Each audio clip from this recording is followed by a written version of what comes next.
At times, our purpose drops in our laps as if the heavens threw it by accident.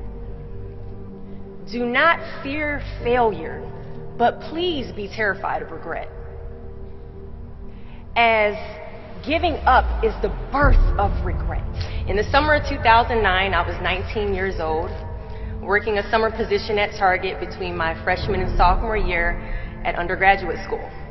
I was working in the women's clothing department, and I noticed a lady staring at me from across the aisle. I figured she probably had a few screws loose, so I attempted to ignore her very intense stares. She eventually manages to make her way a little bit closer and closer to me where I was working until she eventually walks up to me and says hello. I say the famous Target quote, which is, "Hi, may I help you find something?" So now anytime someone says that to you all in Target, you know it's their job to say it to you. She then asks me, "Were you born in this country?" And I was immediately offended. And I said, "Yeah, I was born in this country." And then she says, "Do you have any kids?" I said, "No, I don't have any kids." She then asked me if I was married. And then I said, "No, ma'am, I am not married." She says, "How old are you?" I said, 19. "May I help you find something?" She then says, "You are the most beautiful girl I have seen." And I said, "Oh, thank you." I didn't work that much for my makeup, but I did the best I could, but thank you. And then she says, "I think you could be the next Miss USA." And I stare at her in pure disgust and said, "Pageants? You're telling me pageants like Sandra Bullock, Miss Congeniality. Pageants? You think I should compete in pageants? I'm in the Army, okay? We don't do pageants in the Army." She then asked me to meet her at Starbucks the very next day before my next shift at Target. And she just wanted to do a little bit of explaining when it comes to what pageants is. And apparently I was a pretty open-minded 19-year-old because I actually agreed to meet her the very next day. The next day she brought this foot-tall stack of pageant books and proceeds to convince me to enter into a state pageant 3 months later. For those who do not know, when it comes to Miss USA, you have to win your state first, okay?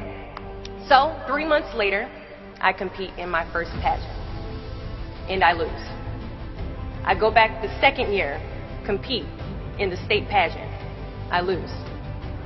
Go back the third year, compete in the state pageant, and lose.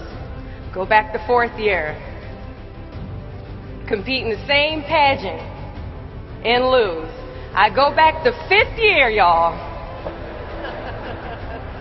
compete in the state pageant and lose. But guess what? I go back the sixth year. Guess what happens?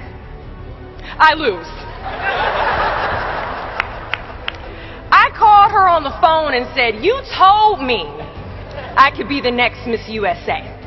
And she says, "Deshauna, keep working, don't quit, keep going back." And in June of 2015, she passes away from leukemia.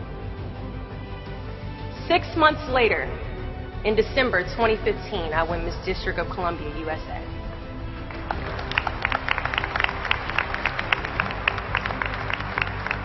And 6 months after that, in June of 2016, I become the first soldier to win Miss USA.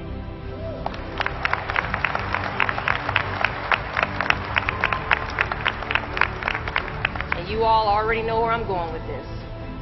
At times, our purpose drops in our laps as if the heavens threw it by accident. I ask only one thing of you all today after you leave this building, after accomplishing an amazing goal.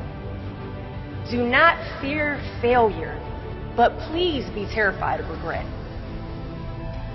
As giving up is the birth of regret. After you walk out this door, you will receive 100 doors shut, slam in your face. You will have 100 moments that will be filled with someone telling you no, or telling you, "Thank you for your application, but we regret to inform you that we've chosen a different candidate for this job." You will sit in 100 different interviews and you will not get the job.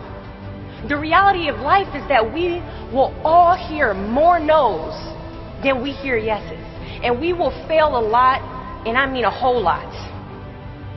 But what I ask of you today is to not take no for an answer. Don't be afraid of no's. Be afraid of the possibility of a yes that you have prematurely destroyed because you decided to quit before the clock strikes 12.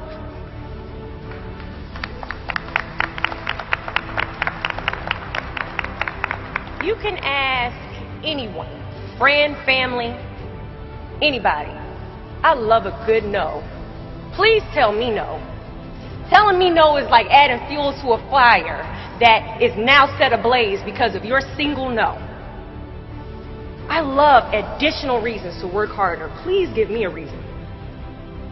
So today I challenge you to fight, to work, to not stop here, to believe so heavily in your aspirations that you too will not fear the word no, but instead you will choose to welcome it. Thank you for your time.